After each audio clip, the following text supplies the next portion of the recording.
ជំរាបសួរបងប្អូនថ្ងៃនេះមកបង្ហាញអំពីពទ្រាទៀតហើយបាទពទ្រានេះគឺដោយវីដេអូមុនខ្ញុំក៏បង្ហាញដែរគឺទៅដាំបានជាង1ឆ្នាំនេះទេបាទហើយពូជខ្លួនឯងតពូជខ្លួនឯងបាទអញ្ចឹងគឺខែនេះគឺកំពុងពេញតែម្ដងបាទខែ12នេះ2025បាទអញ្ចឹងគឺផ្លែច្រើនមែនតើបាទដូចខ្ញុំលើកមុនវីដេអូលើកមុនអញ្ចឹងក្នុងការដាំពទ្រានេះគឺខ្ញុំប្រើតែជីទឹកអត់មានប្រើជីអីផ្សេងទេគឺជាធម្មជាតិសុទ្ធសាធបាទអញ្ចឹងពេលកំពុងផ្កាហ្នឹងគឺស្រោចគល់វាបាទស្រោចគល់វាពីអាទិត្យមួយអាទិត្យក៏ពីអាទិត្យម្ដងអញ្ចឹងទៅបាទហើយឃើញផ្លែមែនតើបាទទាំងពទ្រាទឹកនឹងដាំនេះហើយនឹងពទ្រាដែលដាំយូរហើយក៏ប្រើដូចគ្នាដែរបាទហើយផ្លែច្រើនដូចគ្នាអញ្ចឹងដែរបាទនេះគឺអត់ទាន់ទុំប្រហែលទេគឺប្រហែលជា2-3ថ្ងៃទៀតបានទុំពេញបាទអញ្ចឹងទៅតែ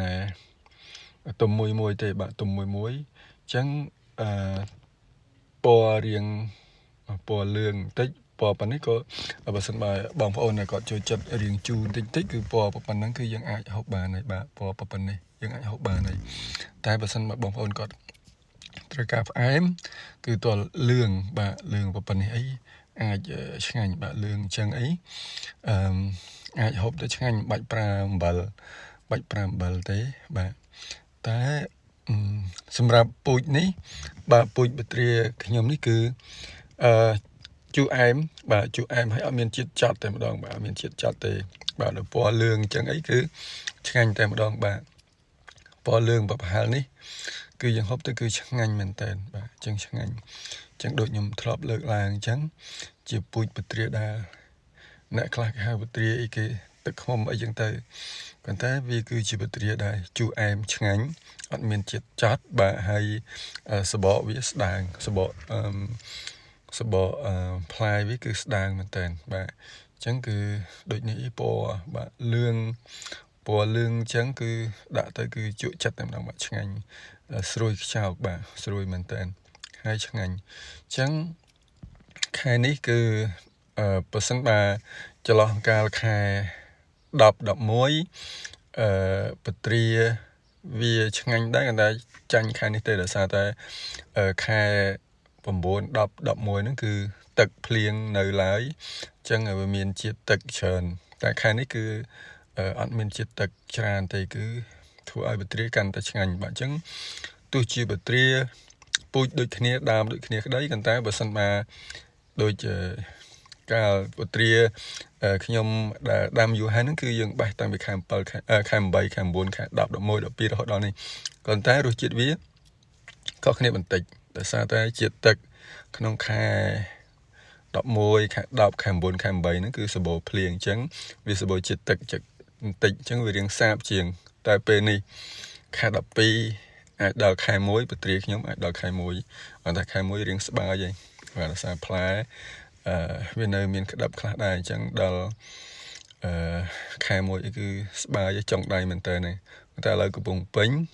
ញ្ចឹង2-3ថ្ងៃទៀតគឺឬក៏យ៉ាងយូរមួយសប្តាហ៍ទៀតគឺពងឆ្ងាញ់បាទលឿងពេញដើមតែម្ដងបាទលឿងពេញដើមបាទនេះគឺដើមឆ្នាំដំបូងដែលយើងចាប់ដើមបេះវាហើយកាលដំបូងក៏អត់សូវទុកដែរផ្កាមកយើងដាក់អន្រុនដើមវាឲ្យជ្រុះផ្កាខ្លះដោយសារតែពទ្រានៅតូចនៅឡើយទេបាទអញ្ចឹងឆ្នាំទី2ឡើងគឺពេញហើយឆ្នាំនេះក៏យើងអត់បានតាក់តែងមេឃឬក៏ធ្វើឲ្យវាស្រឡះដែរដោយសារតែគិតថាវាតូចគិតទៅដល់ពេលឃើញផ្លែច្រើនហើយដើមគិតថាវាអាចទុកផ្លែបានខ្លះអញ្ចឹងក៏យើងទុកឲ្យដើមខ្លះគឺត្រូវការទល់បាទយកឫស្សីមកទល់សារផ្លែច្រើនពេកបាទនេះច្រើនមែនតើបាទចា៎នេះគឺយើងបានបេះវាខ្លះដែរបាទនេះដូចដើមនេះយើងមេឃនេះយើងទល់វាបើអត់ទល់ទេគឺដល់ដីតែម្ដងបាទទល់វាអញ្ចឹងបាទហើយក៏បានបេះខ្លះហើយដែរបេះតាមដើមមួយហ្នឹងយើងបេះមួយថ្ងៃបេះបន្តិចដោយសារតែវាទុំអត់ស្មើគ្នាទេបាទអញ្ចឹងលើកឡើងម្ដងទៀតពទ្រានេះគឺជា ពត្រាធម្មជាតិពិតបាទគឺប្រើតែជីធម្មជាតិទេបាទប្រើតែជីធម្មជាតិដូចខ្ញុំបង្ហាញក្នុងវីដេអូមុនខ្ញុំមានផលិតជីតែ2មុខទេជីកាកសំណល់ផ្ទះបាយក៏ដូចជាជីសង្គ្រោះពន្លឺបាទអញ្ចឹង2មុខហ្នឹងគឺគ្រប់គ្រាន់គឺយើងប្រើឲ្យដូចលើកឡើងដែរសារយើងមានចំមន់ខ្លះដែរគឺលាមកមន់គឺយើងយកមកប្រើនៅតាមគល់ហ្នឹងដែរបាទអញ្ចឹងធ្វើឲ្យពត្រាយើងគឺមានរសជាតិឆ្ងាញ់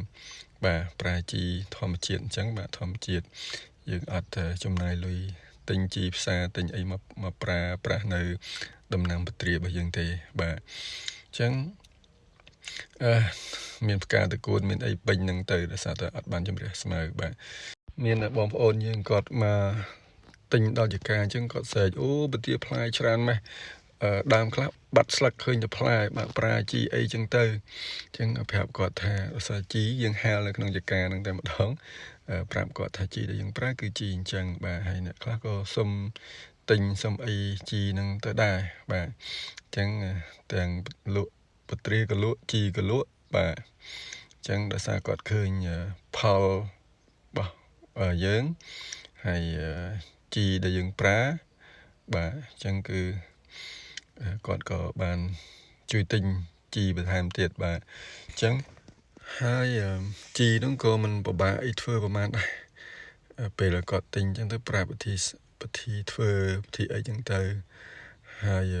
បងប្អូនខ្លះមកទិញផ្លែសុំទិញដើមមួយដើមពីរដើមអីទៅអញ្ចឹងអត់ទាន់មានពូជលក់ច្រើនទេសម្រាប់បងប្អូនគាត់នៅក្បែរគាត់មកមើលគាត់មកទិញពត្រាគាត់សុំទិញពូជមួយដើមពីរដើមយើងមានប៉ុន្តែយើងអត់ទាន់មានច្រើនទេអាចថាក្នុងចន្លោះខែវស្សាខាងមុខនេះយើងនឹងមានពូជលក់ប៉ុន្តែបើសិនបងប្អូននៅចិត្តហ្នឹងគឺគាត់មកយើងមានបន្តិចបន្តួចដើមពីរដើមអីយើងមានតែបាទលក្ខណៈច្រើនយើងអត់មានទេបាទអញ្ចឹងរដូវហ្នឹងពត្រាព្រៃក៏ចាប់ដើមទុំហើយដែរអញ្ចឹងខ្ញុំប្រមូលគ្រាប់ពត្រាព្រៃដើម្បីបដោះហើយដើម្បីធានាថាពត្រាព្រៃដែលយើងយកមកតហ្នឹងគឺវាធន់នឹងអាកាសធាតុស្រុកយើងអញ្ចឹងនាំឲ្យពត្រាយើងក៏ល្អផងដែរបាទអរគុណ